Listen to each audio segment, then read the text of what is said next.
Ассалаумағалейкум, құрметті ағайындар. Күнделікте міне білесіздер, жылқы етін, сиыр етін сойып тұрамыз. Бүгін міне жылқыны сойдық. 5 жасар бие, Аллаға шүкір, өте керемет жақсы шықты. Мен айта кетейін, көп адамдар сұрақ қойып жатады. Бір жілік, жылқының жілігіне не кіреді ішіне деген сұраққа бүгінгі біздің жауабымыз. Бірінші айтып кететініміз бұл, мынау жамбас кіреді, жамбас еті, мынау төс қабырғасы кетеді. Бел омыртқа, белдеме, мойын еті жалмен, қол еті, сан еті,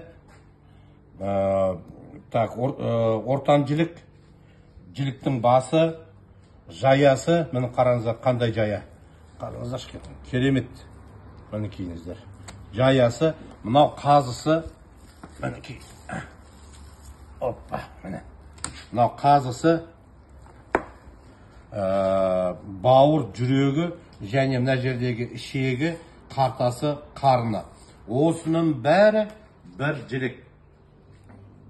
Шамамен 30 килограмның манайы шығады. Бағасы 2800 теңге. Үйіңізге дейін жеткізіп беруіміз тегін. Хабарласып тапсырыс беріңіздер, күтеміз.